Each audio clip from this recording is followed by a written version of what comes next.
Lighten up your touch, unclench your hand, straighten up your spine,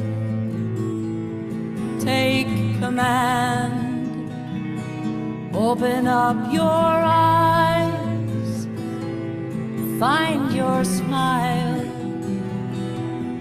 ready, set, go. It's a brand new mile.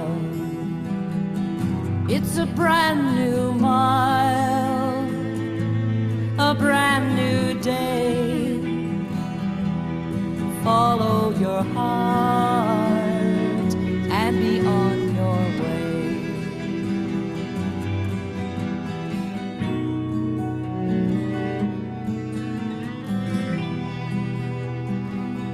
Pull your shoulders back,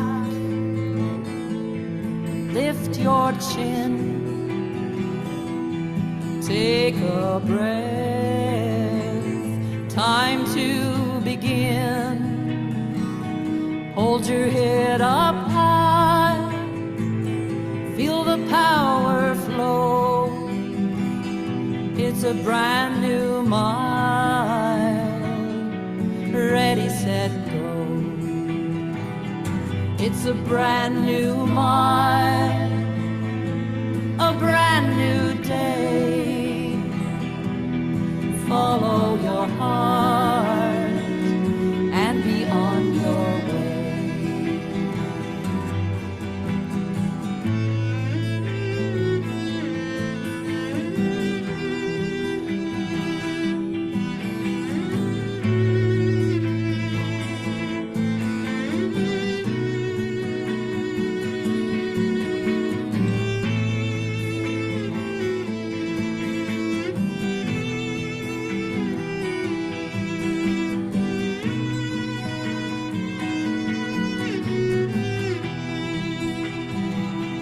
It's a brand new mile, a brand new day. Follow your heart and be on your way. It's a brand new mile, a brand new day. Follow your heart and be on your way. Follow your heart and be on your way.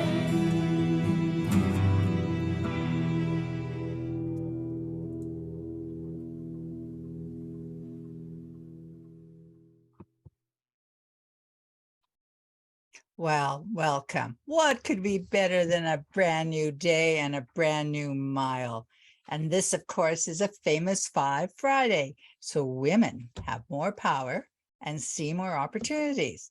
So Fridays are famous 5 Fridays. And we thank you very much for joining us today and being welcomed by yet another magnificent song by Carolyn Harley. Of course, as much as I like this song, I love, love, love her Ballad of the Famous Five and Spirit of the Famous Five, which many of you now know and enjoy singing as a way of encouragement too, because we have to keep going. The world is ready for more women's leadership. And last night I had the pleasure, the honor of hearing the Governor General of Canada, Mary Simon, speak at a La Fontaine Baldwin lecture about citizenship. And it was organized by the organization Institute for Canadian Citizenship that a former Governor General, Adrienne Clarkson, and her husband, John Ralston Saul, have started. So it was an evening full of fabulous messages of inspiration, but of seeing proud, capable women leaders. And the world really needs more women leaders. And I will just leave you with the word that the Governor General said when she visited us in March of this year. And the word was ayunata. It means never give up, never give up. And so we say this when we're struggling and frustrated. gives us a little more courage to go on, like the famous five had courage. And I particularly want to do a shout out to the women of Iran. So if sometime over this weekend of Thanksgiving, for all the rights and privileges that we Canadian women have, because other women have enabled these rights and privileges to come our way, together with, of course, good-hearted men or smart men. Take a moment to send thoughts of encouragement to the women of Iran, and perhaps figure out how you or your family, your organization can help them. Women leaders, of course, have been a key part of our Indigenous life in Canada. And for tens of thousands of years, Indigenous women have been leading Canada and still are.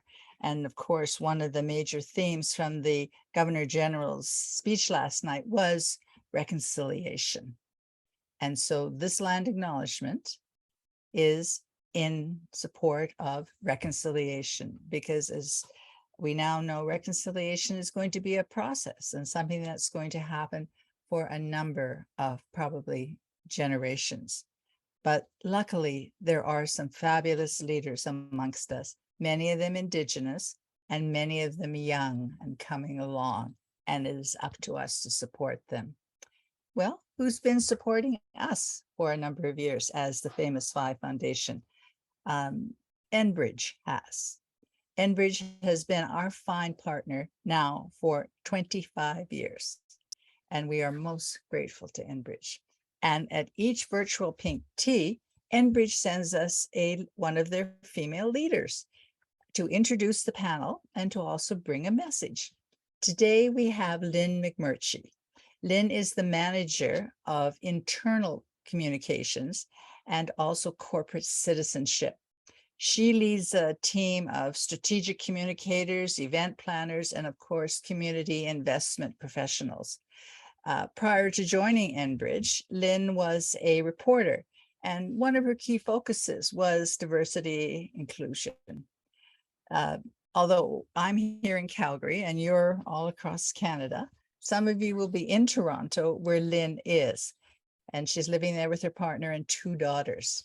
And they are being thoughtfully and skillfully herded by their border collie, Jack. And so now it's time for Lynn to mirror Jack and to introduce our panel and skillfully herd us into our virtual pink tea of today. So thank you very much, friends, for coming. I'll be back a little later. Merci. Miigwech. Thank you, Frances, and hello, everyone. I'm honored to be here with you today.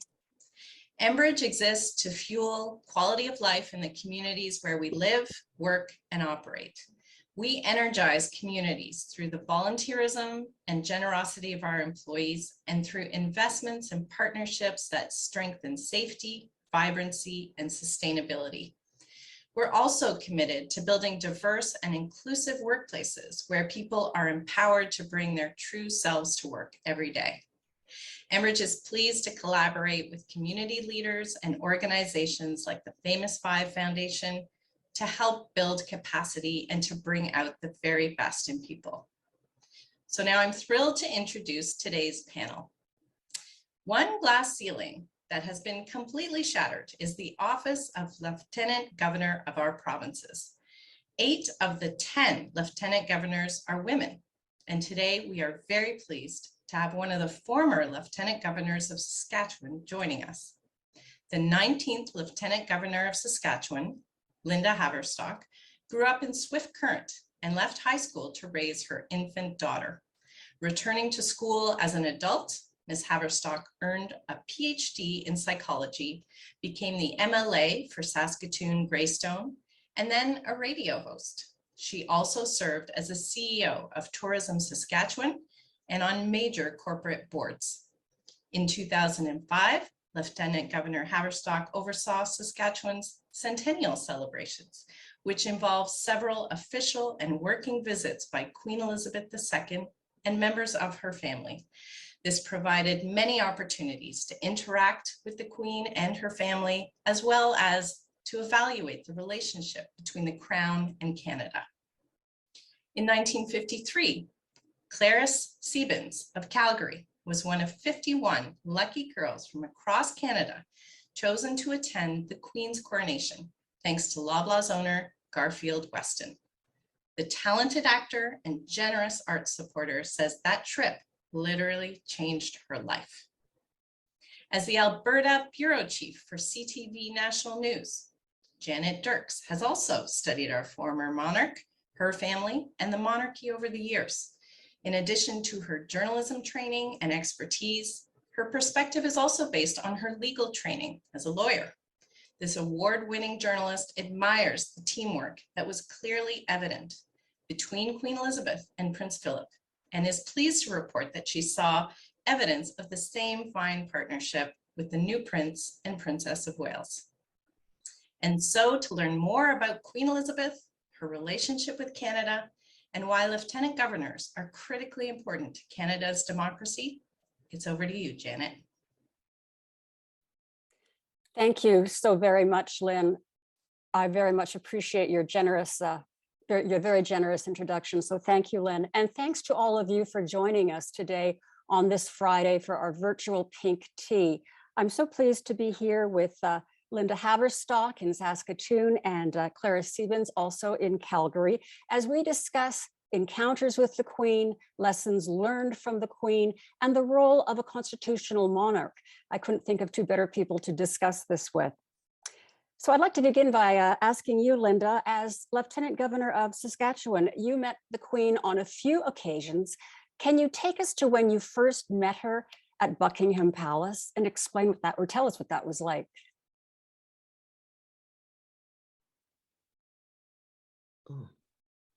Unnerving. It was very, very exciting. When my husband and I arrived in London, we were very, very nervous, as one could well imagine. Meeting the human who has met every significant leader of the world, all the cultural icons. It was great anticipation when the gates opened and the footman let us in, that we awaited being called to have our private audience with Her Majesty. We were let into a room, entered through a door that had high doors, as tall as I'd ever seen. And there she was. She looks much smaller than I had imagined. And she was gracious. We thought we would simply have a 15 or 20-minute discussion with her, but it went on and no one else in the room. And she showed us her extraordinary sense of humor, her incredible memory. She remembered details of people with whom she had had meetings in Saskatchewan, visited on farms, everything. It was an extraordinary opportunity to get some insights into her. So we felt very, very fortunate indeed. That was our first encounter. Can I just ask, I know Maya Angelou once said, it's not what people do or what people say, it's how people make you feel. So how did the Queen make you feel? Well, honestly, I thought she was quite taken with my husband. and I found the two of them so engaged in conversation that it was a pleasure to watch her in this interaction with him. I had things that I did want to say to her about Saskatchewan. And interestingly enough, given some of our conversation and what preceded what happened today, one of the conversations was about what was going to be my gift to her, which was related to, in her name, providing a gift to the reading program at the women's prison, which is 80% First Nations women, which made such a huge difference in their lives. So instead of taking her something that was like what other people would take her, that would be a creation of an artist or whatever, I wanted her to know how meaningful this program was and to gift in her name something to them. So that was, it moved her and it mattered to me. So it was precious to me that I got to spend that time with her and see her reactions and that sort of thing. Thank you. Now, Clarice, you had the honor of attending the Queen's coronation in 1953 because you were part of a very special exclusive group of about 50 girls in grade 12 from across Canada who were sent as part of a special initiative by Garfield Weston of Loblaws. And you went on this all expense paid, I guess, tour. Can you take us to London in 1953 and describe what that experience was like for you? It was absolutely amazing. I'd never been out of Alberta, and nor did I have any idea this was happening till I got a letter from Garfield Weston, who was telling me I had been selected. Now, apparently my parents did know because they had to give permission. And my mother, first time I ever saw her cry when I opened that letter and I had been chosen. There were 50 of us from right across Canada, according to population, 3 from Alberta, 3 from Saskatchewan, 4 from BC, 12 from Ontario, and Yukon and Northwest Territories were also. So I got to know, I really became a Canadian on that trip. I got to know people right across the country. We went by train all the way across, then by boat. And then for the court, and there were 50 British girls that he sent to Canada, but they were with us at the coronation. And it was amazing. We had to get up at 5 o'clock in the morning and we went to our stands, which had been built over a restaurant on Oxford Street. And the 100 girls, the British in red and we were in white, not in blue suits and hats, we had all been assigned seats so that we formed out the letters E to R in the stands, and we watched as Prince Philip touched the Queen in the royal gold. What is it called? The royal Carriage? Carriage. There we go. Carriage. I'm getting old. Anyway, and she looked up and waved at us, and it was marvelous. And that whole trip was incredible. But seeing the Queen, we met the Princess Royal. I was a royalist. My dad was from Wales. I was a royalist anyway. I was always interested, and we made scrapbooks of the royal families. But this truly made all of us on that trip royals. We realized how much the monarchy has done for us as a Commonwealth. I feel very close to the Commonwealth countries, that there's a bond that we will always have with those countries, hopefully. But the coronation was brilliant and probably one of the highlights of my life. What an incredible experience. Now I'm just going to go back to Lynda. Lynda, before you were appointed Lieutenant Governor of Saskatchewan, you were the first female leader of a political party in Saskatchewan, the Liberal Party, although you ended up sitting as an independent in the legislature near the end of your time in politics. In 2000, you were appointed Lieutenant Governor. Can you tell me why you decided to accept that appointment? Well, first of all, it's an extraordinary privilege to be asked. I am an absolute devotee of my country. I am as pro-Canadian as one can be. I feel that it's important to be open to knowing we're a country as a work in progress. And I also very, very much believe that a constitutional monarchy provides its citizens with the greatest protections. And I think that there's tremendous research that bears that out on areas that people do not believe, okay, like the economy, etc., which there's evidence to show that. So I felt that this was an opportunity to give a different kind of service.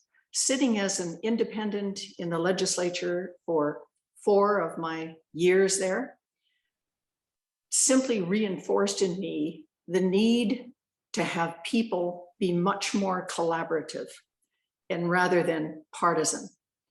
And we need that today, whether it's between provinces and the federal government, whether it is between different political parties in a province.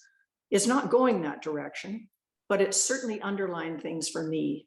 And what this position was going to offer me by representing Her Majesty was to do the things that I was doing as an independent member anyway, trying to bring people together for common ends, and especially the opportunity to recognize people who had done exemplary things in volunteerism, in the arts, veterans, First Nations.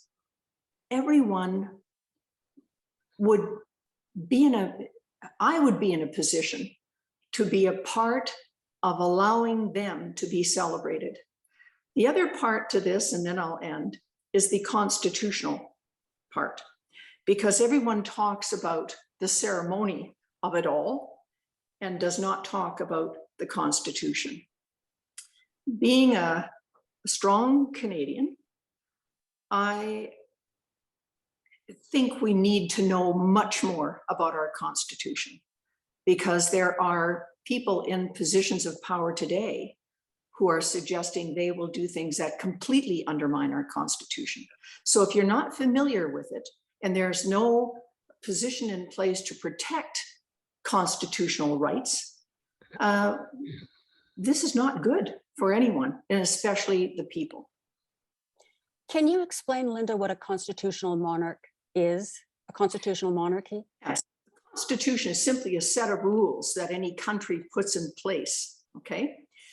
A monarch is someone who, in our case, we're very fortunate. We have a lineage of 1,000 years with the monarch. And these are, the crown has evolved over time in many ways that politics has not, okay? And so over time, if you go back in history, you'll discover one thing. There was ruthlessness there. And I like to say, well, it's, you know, there's been colonialism throughout time, and it's generally been about men who want power and they go out and they get it, or peoples that wants freedom and opportunity, so they go elsewhere to find it. But there have been women monarchs in the past who have been brutal as well. But over time, that has all shifted. And they have become, the crown is the overseeing body that protects people, whether you, regardless of race, religion, socioeconomic status, gender, all of it. You are perceived as equal under the crown. So when you look at our system, whether it's crown prosecutors, whether it's, name it all, we have this entrenched in our system of doing things. What is curious to me is how much time has been spent, or lack of time, in having people understand how the crown affects them. So at some point, we need to discuss how people have been protected. And I can give you 2 examples at a later date of how in our province, the people have been protected by the role of the Lieutenant Governor. And equally, I can give you another example from British Columbia. So the people don't know this. They don't know because we don't teach them anything about these roles and how their very, very protections, their constitutional rights have been upheld by Lieutenant Governors in our lifetime. Okay, you've teased a little. Can you give us one? Can you give us one of those examples? The one in BC or 2 in Saskatchewan? I'd love to hear that. If you want to talk breaking the glass ceiling, the person I'm going to talk about broke a concrete ceiling, okay? And that was Dr. Sylvia Fedorik. Sylvia Fedorik was one of the scientists to discover cobalt treatments for cancer. She's in the Hall of Fame in athletics. She was an extraordinary person who became the Lieutenant Governor of Saskatchewan. We had a government that did not call an election and 5 years was up. They did not table a budget in 2.5 years so that legislators, the people we elect as citizens, they could examine what's going on in the province. And what they required was the signature. These are called special warrants that a lieutenant governor signs, that pay for all the bills, hospitals, education, everything, okay? Well, Dr. Fedoruk, Her Honor, brought in the Premier, Grant Devine, and said, if you do not call an election within the next 2 months, I will. And you should know from this moment on, I will sign no special warrant. That was her job, which is why it's very significant to have premiers meet on a regular basis with premiers and the Prime Minister meet with the Governor General. That's how our system works. That's how it's been made to work. And what people don't know is she would have had the right to call an election. Okay. I mean, as lieutenant governors, we appoint the cabinet, we appoint basically the premier of the province. People don't know how the things work. And so as a result of that, the people's right to vote was protected. Their own economy was protected because the incoming government found that they were a hair's breadth of having to declare bankruptcy. So it is vital that people know these things. Thank you. Now, Lynda, the Queen visited your province, Saskatchewan, in 2005 for the province's centennial and attended a big arts gala where Joni Mitchell was there and Buffy St. Marie. Of course, you were there. Can you tell us from that experience what you made of the Queen's sense of duty, her commitment, and her knowledge of Canada? Well, I will preface that it was a small but mighty group that made my vision come to fruition. We had a little group and made sure that we celebrated Saskatchewan and all that our province has been. This is a woman, when I say she has a mind, she had a mind like a steel trap, it is true, okay? We sat in a Queen's box, which I wanted to honor sculptors, so we recreated the sculpture of Joe Fafard that he had in the University of Regina grounds, and we sat there together, the Duke of Edinburgh, myself, my husband, and Her Majesty. And it wasn't just that occasion that reinforced her unbelievable determination to do everything. I'm going to give a sidebar. Imagine this woman had 4 children. She never stopped any of her activities through her pregnancies. She never stopped doing anything the day after she was pregnant. She carried out unbelievable numbers of things, so endless. No one really comprehends what she did, and going to hospices, all these quiet little things. So here I had before me an individual who exemplified determination. It isn't just a sense of duty. She physically embodied what it was to live values. And I think these values matter. So what was so remarkable was I had indicated to her about all of these different people, the actor Leslie Nielsen, Greg Butts of Corner Gas, all these different people. And she went across that stage, remembered every single thing I said about each person. And she said, thank you to them, and mentioned something personal. Now that to me is extraordinary. It's one thing to have the ability to do it. It's another to be determined to do it, to be other oriented like that. I really noticed her sense of duty on the few world tours I covered, or portions of world tours, because it's the rare reporter that will cover them from coast to coast. those royals really go at a hectic pace when they're on a tour. So this was in 2010. It was the Queen's last visit to Winnipeg, and they sent me there from Calgary. And the Queen was opening. She was going to be the official first visitor to the James Richardson Airport, the new terminal. Well, the Queen and the Duke of Edinburgh, Prince Philip, were the first to arrive, and it was not glamorous. There was sawdust on the floor, there were cables, there were boards. One reporter described it as a sweltering construction site. It was bad, and the Queen was not best pleased. Now, we could not report at the time what the Queen said to Prince Philip, but I'm gonna spill it now. She said, "It's not finished. It's not finished." And Prince Philip jollied her up. He made jokes. He added some levity. So by the time the Queen met the dignitary, she was back to herself, composed and professional and on. And I wondered if the Queen ever got tired of all those sessions, of all those events. Was it ever a burden to her at all, do you think, Lynda? I think that, well, if she was like me, they invigorated her. I mean, that's a rather strange thing to say if she were like me, but I know that I only did, well, I shouldn't say only, about 400 events a year. That didn't include meetings and the like. It was actual events.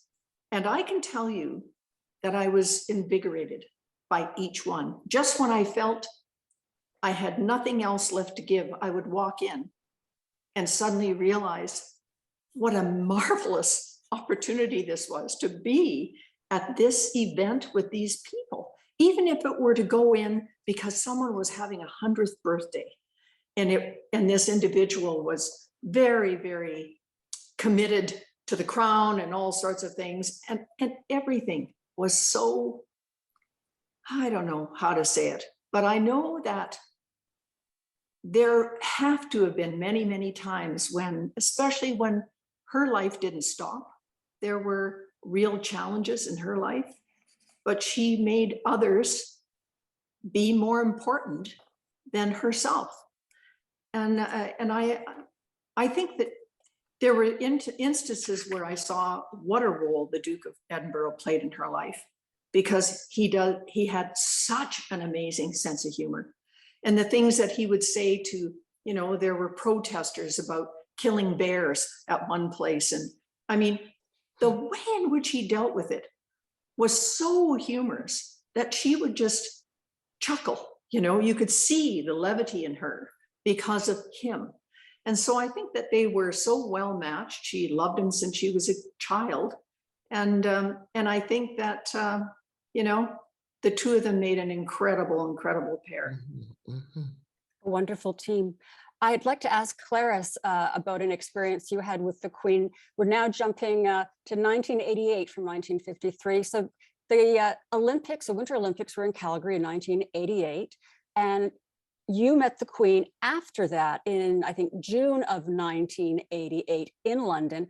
The Queen remembered the Winter Olympics. Can you tell us about your conversation with her when you were in London at that point? Yes, it was an opening there's a historical site called Beaver House where all the Canadian furs used to be sent. And some companies, some of them Canadian companies, had joined in to build a high-rise over the building. And the Queen was there at the opening, and those people on the board were invited, and with their partners. And so afterwards, we were invited for tea after the grand opening. And they sort of had us divided. There were the banks, and my husband was a part of an oil company board that was involved. And it was wonderful because we were told what to do. We had to call her Your Majesty and then ma'am from that time on. And she came in and talked to the first group that was from Toronto and another group that was from Montreal. And then she came to us. And she said, our group, and she said, "Are you all from Toronto or Montreal?" And I said, "No, Your Majesty, we're from Calgary."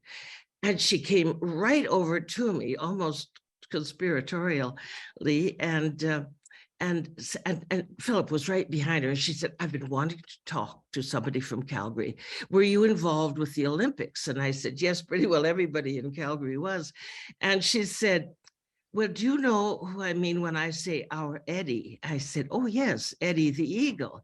She said, what were they chanting? I said, well, one side of the ski jump were saying Eddie, the other side would answer the Eagle, then it would reverse. It was great fun.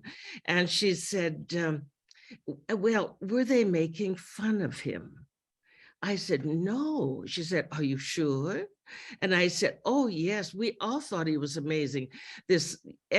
Every man wants to be in something like the Olympics, but this young man with bad eyesight and everything managed to get into the Olympics, and we all just admired him so much. She said, oh, I'm so glad to hear that.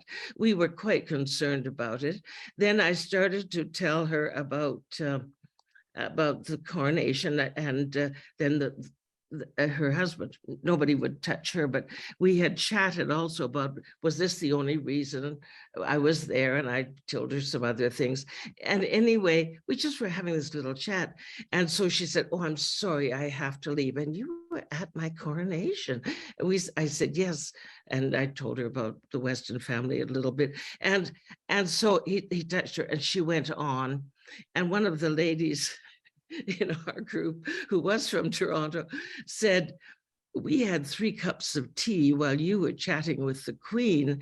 And I said, well, she kept asking me questions. We couldn't very well be rude, could we?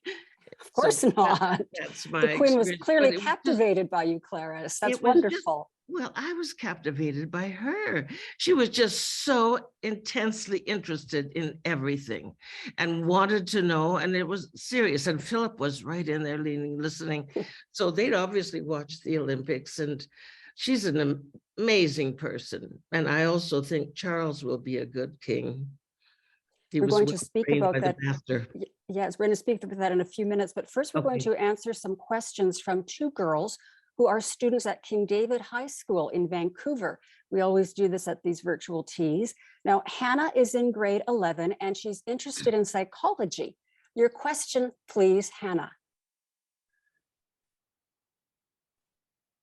Hi, I just have a question. As the Lieutenant Governor of Saskatchewan, did you ever have ethical or moral dilemmas on signing off on certain laws for the Queen? Well, Hannah, thank you for that question. It is interesting because there are many, many things that one has to sign. In fact, endless numbers of documents. Some of them are called orders in council, some are called special warrants, and then there are the bills that you sign into law. There was only one occasion where I found it rather repugnant, the legislation. And the good news is that every lieutenant governor has an administrator. Usually these administrators are the chief justices of their respective provinces. In that case, my administrator, the chief justice, signed it. So it is law. I mean, they're wanting it to be law. It's gone through the legislature, and there's a role for the government, and there's a role that they need to carry out. I could not do that in good conscience, and so it was brought into law anyway. I want you to know that what should happen is that a lieutenant governor and a premier meet regularly. This is not happening in many provinces across the country, and that is a serious, serious breach of our form of government. So when one can express, you know, my role as lieutenant governor was to advise. In some instances, like Dr. Sylvia Fedoruk, it was to warn. All of these things. These things have been put in place. We're called the fire extinguishers of our system of government, okay? And you don't need a fire extinguisher 99% of the time, but when you do, you'll be very happy that it's there. So I was able to express my concerns about this legislation before it was ever finished in my meeting with the premier.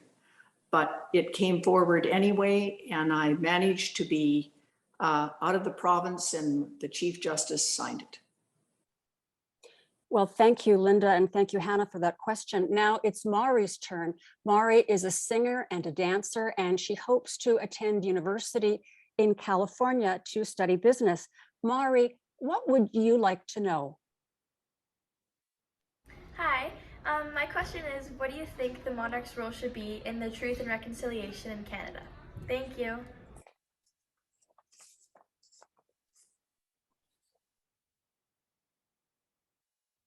Is that question for me? Yes. Oh, yes. Well, certainly. I want you to know that it is not only significant, but many, many things that have gone on long before the Truth and Reconciliation paper ever came out. The actions of the monarchy with Indigenous peoples has taken place. Many things, okay? I happen to believe that King Charles III is the best positioned monarch for our times. This is an individual who has been committed for decades to things for which he was criticized and vilified. The environment, built heritage, you name it. And I'm going to give you a perfect example. Prince Charles, when he was Prince Charles, had the Prince's Trust. The Prince's Trust also has the Prince's Charity of Canada. And this is a completely, it's all done under the radar. Very few people know in Canada what has happened. But this is what Prince Charles did, our King Charles III now. He, through his organization, paid for books to be written, and it's called The Tale of the Tale, okay? It's written in 8 Indigenous languages. So there's the English, whether it's Dene or Lakota or whatever, and then there is the pronunciation. This is the first time that such materials have been given out for nothing to First Nations families, where children can see the language of their grandpa and grandma, okay? And this has been made available free of cost across the country now for years, okay? So that's number one. This is a gentleman who learned to speak Welsh as the Prince of Wales. And he has gone to different First Nations communities, and he's talked to them about how the Welsh have preserved their language for 1,000 years, okay? For hundreds and hundreds of years, and how it can be utilized to going forward to help them recover their languages. I personally have felt that I have been part of honoring the treaties from the moment I came into being Lieutenant Governor. I had a group of female elders who were my counselors. I met them at the office of the Treaty Commissioner on a regular basis. I visited every First Nation in Saskatchewan, tried to do that throughout the treaty day so that I hit all of them and could be part of the process of giving the obligatory $5, etc. I have given out the first 7 of the 50 centennial medals. I was provided 50 in the province of Saskatchewan. The first 7 went to my elder counselors.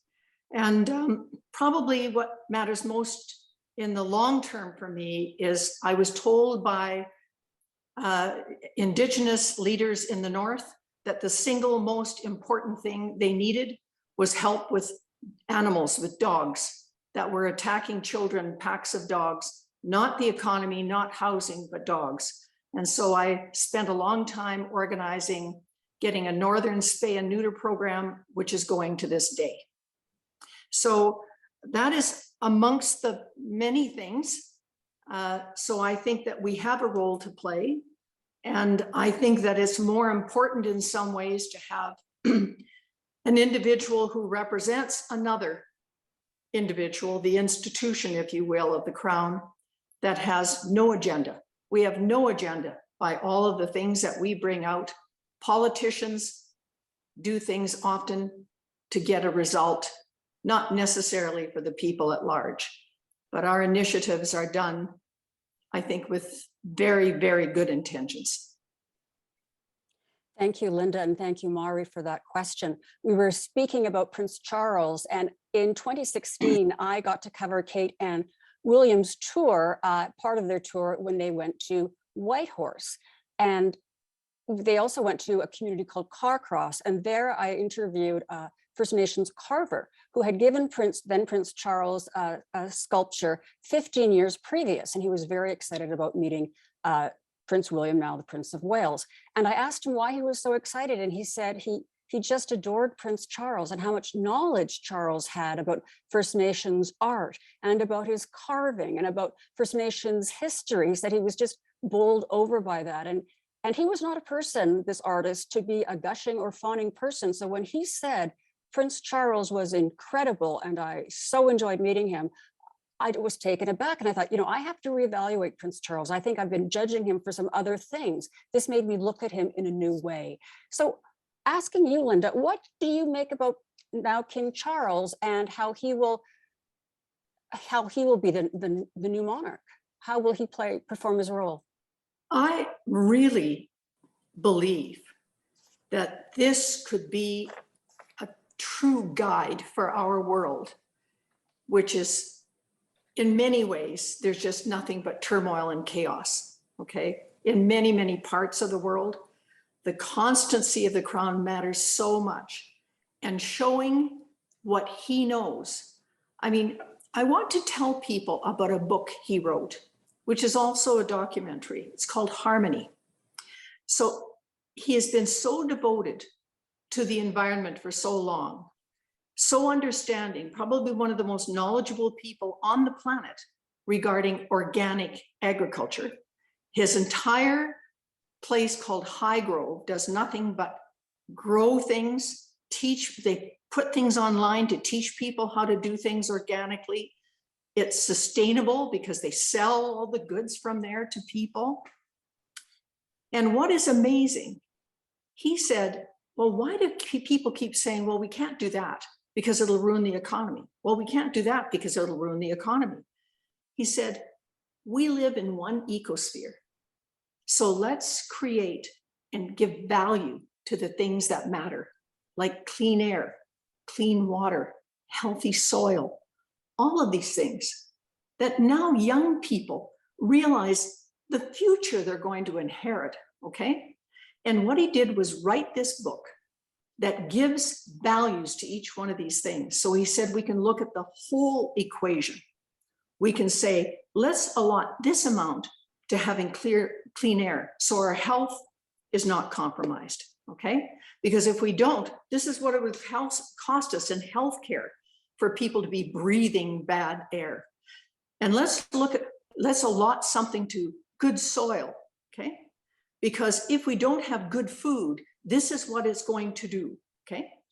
And so his entire book and documentary deals with these things. So that's just one snippet, one small part of who this man is.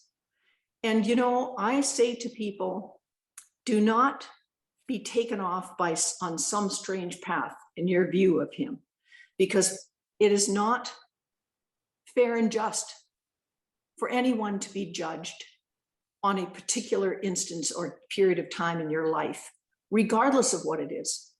And I think that people are going to be quite taken with his knowledge, especially.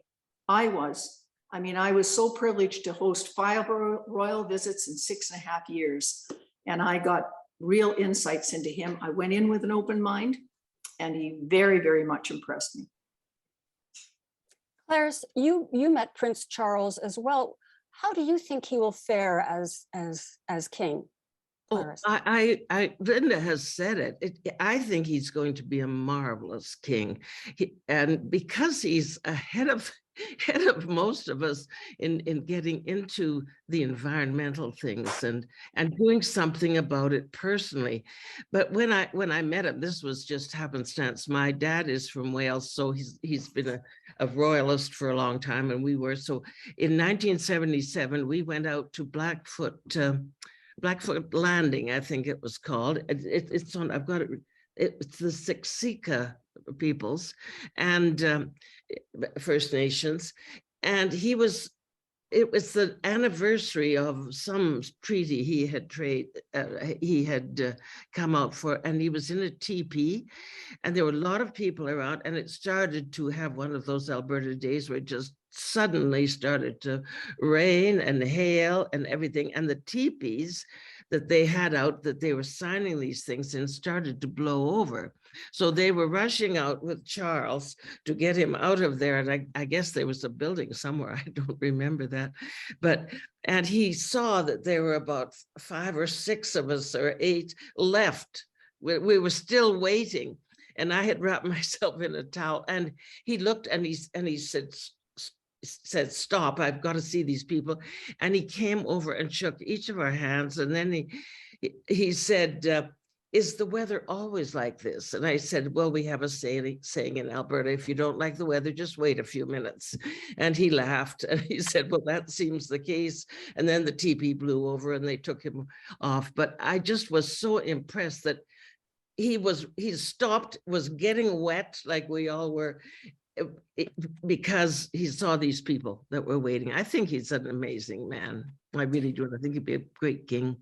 Now, we started, Clarice, by asking you about your tour, your opportunity to go to the Queen's coronation in 1953. How important, how much would you like to see someone organize a tour like that to send a group of young people, of Canadian youths, to London for King Charles III's coronation? Oh, I think it would be wonderful. I think I said somewhere that my checklist, things to do, I'd love to go to that coronation. I at my age, I doubt I will, but I think it would be wonderful if somebody did that. The Westons did 4 of those, and so I don't think, and it's a lot of work. We were 2 months of travel to France and Scotland, England, Northern Ireland. Didn't get into Wales, but I've been there several times to visit relatives now. No, I think that it was absolutely a changing point in my life. And we have reunions. A friend, one of the girls in Ottawa, and I decided in 2003 that we had to get reunions going, because I became obsessed with what happened to these girls. And it was amazing. The first one was in Ottawa, and then we started having them every 2 years. The last one was in Calgary, that a friend, one of the Western girls, and I hosted. And then 2 years later, thinking that was our last one, because we're all in our 80s now. We were all 17 or 18 at the time we went. And the Westons themselves, the four of them had been with us, 2 that were girls that were just because they were the same age, and then 2 that were our leaders. And these reunions have been marvelous. We've kept in touch now with these girls right across Canada. I think that tour made me a true Canadian. And I'm sure. And I'm just going to ask Lynda, I don't mean to interrupt, so forgive me, but Lynda, what do you think about the idea of sending a group of young people to the coronation of King Charles III? I think that it is a brilliant idea, and one should approach the family, once again, the Weston family, now that it's young Weston in charge. I think that they would be more than amenable to being at least part of sponsoring such a thing now. I actually think that there are numbers of teachers who should be targeted to go as well, because I don't believe that we have the kind of education program that is going to teach people about our constitutional monarchy. I think that we don't do enough to celebrate sameness in Canada, and that comes at a cost. And I mentioned the other day to people, the Joni Mitchell, you don't know what you've got till it's gone.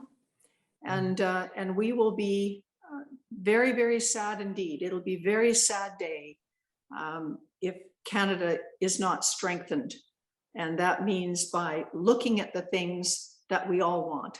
We want safety, we want security, we want a good life for ourselves and our families. We want all the things that are coveted around the world, but today things are much more politically motivated and pulling down of the institutions that others would covet. So I think that teachers and students going to the coronation would help us enormously.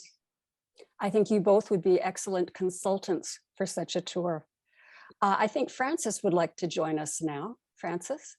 Yeah, and Frances sure would like to go to the coronation as well, and enjoy it as Clarice did many years ago. I always feel so guilty about breaking into these virtual pink tea conversations, and today was especially fascinating and joyful. It was a happy discussion by and large, but a very informed discussion. I know a lot more than I did when I started to listen. So it's now our time to say thank you to Janet, Clarice, and Lynda. And because we're at a pink tea, and pink teas, of course, were used by our suffragists to work hard to get the right to vote for women and the right for women also to seek electoral office. I'm hoping you might have a teacup or a mug or something as we toast our three wonderful, wonderful panelists. So let's start with the Honourable Lynda Haverstock. Thank you, Lynda, very much for your superb participation today. I remember about 20 years ago, you kindly accepted another invitation from the famous Phi Foundation. And after you finished speaking, the Crystal Ballroom in the Fairmont Palliser Hotel here in Calgary stood up and cheered. They were so impressed by your acts of leadership, your dedication to the position, and also your clarion call to action. Because you don't just discuss things, you make things happen. And your resilience, your ability to do all this and factor in a personal life as well. So if we may, we'll raise a cup of tea in a toast of gratitude to the wonderful Lynda Haverstock. So Lynda, thank you very, very much. Well, to Lynda. Thank you, aren't you kind? Thank you. And continue to speak out, Lynda, and perhaps be involved in this upcoming coronation. And Clarice, well, first of all, I have to start with an apology to you, Clarice, because you acted many times as Emily Murphy in the various famous 5 plays and skits we did years ago. And so in the communications, I said that you were the model for Emily in Barbara Patterson's Women Are Persons Monuments here in Calgary and in Ottawa. But actually, you were the model for her Emily Carr statue, which she did a number of years later. And this is in Victoria on the grounds of the Hotel Empress, and just across from the BC legislature. And Clarice, or Emily, has all her animals around her. It's charming. So if you go to Victoria, visit Emily Carr and say thank you to Clarice. And so Clarice, I say to you today, thank you very much for your wonderful participation too. Can I say thank you to Barbara Patterson, who did the sculptures? They were wonderful. Of course. And I just also want to say, please don't leave the Commonwealth, everybody that might be listening, because we need them. Yes. They're like our cousins.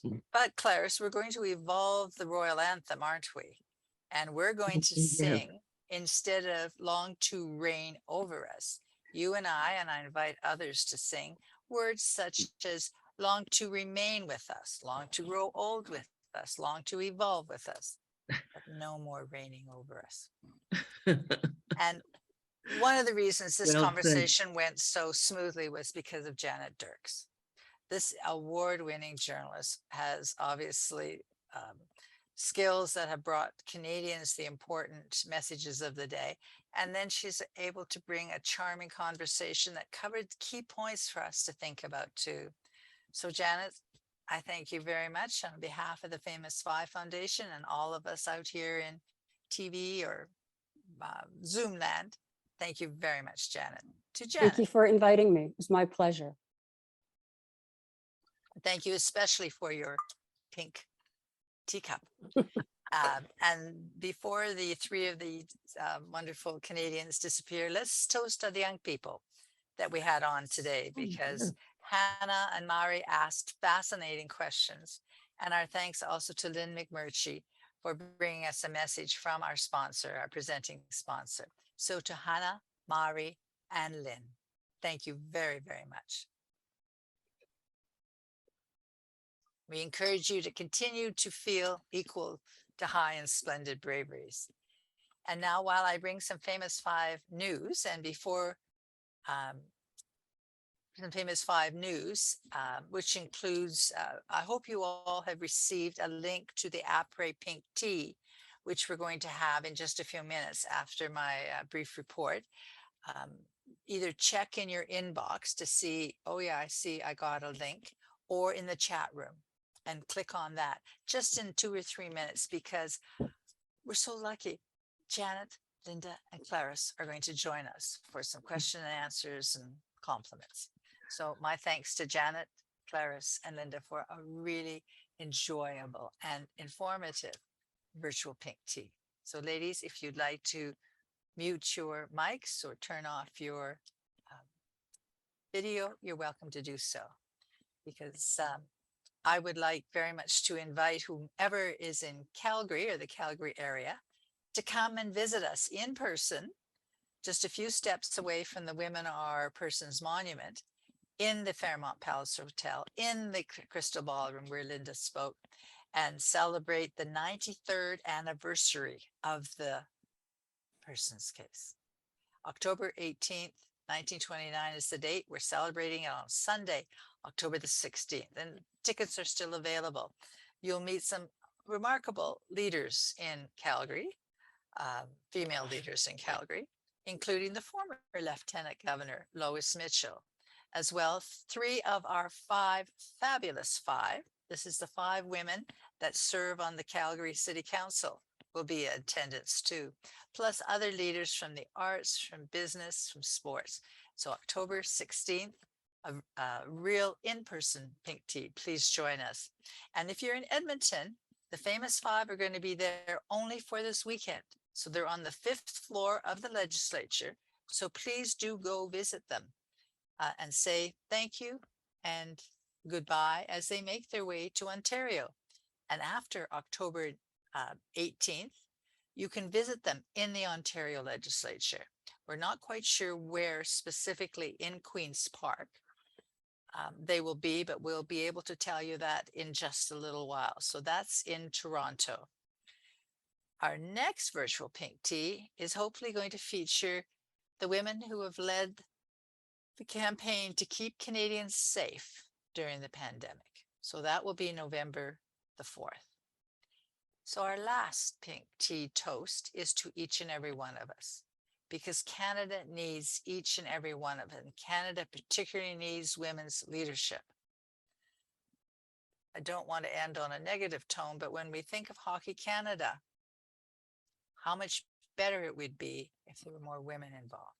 But each one of us has to accept that responsibility, has to recognize the leader within us and speak out, step forward, present ideas, take on responsibilities.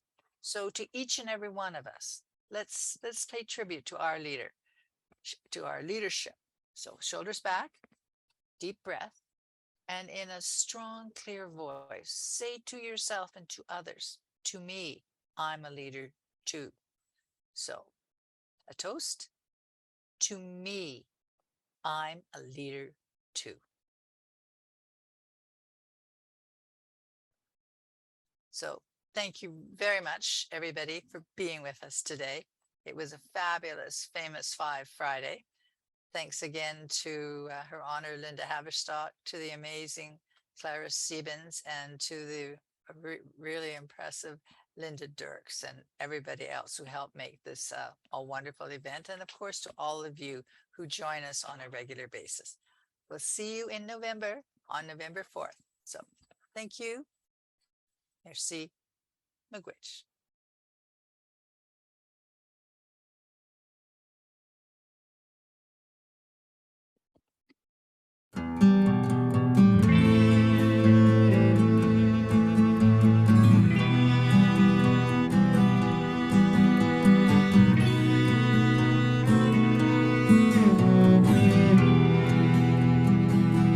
Lighten up your touch, unclench your hand, straighten up your spine,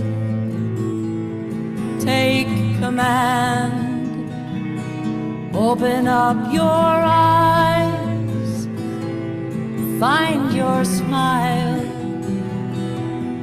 ready, set, go, it's a brand new mile. It's a brand new mile, a brand new day. Follow your heart and be on your way.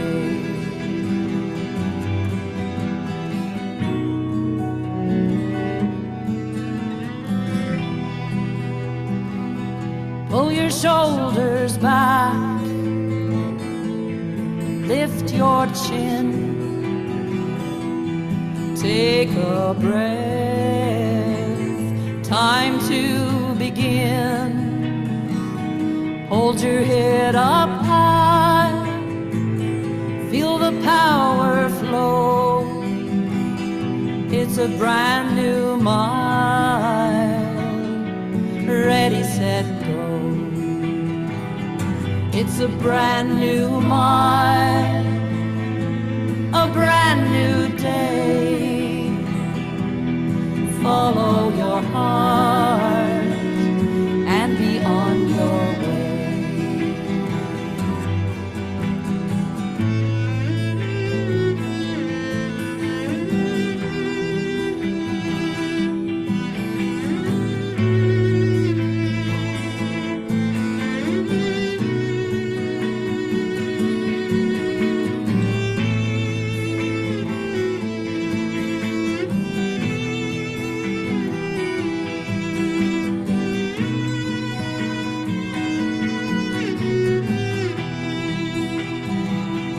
It's a brand new mile, a brand new day. Follow your heart and be on your way. It's a brand new mile, a brand new day. Follow your heart and be on your way. Follow your heart.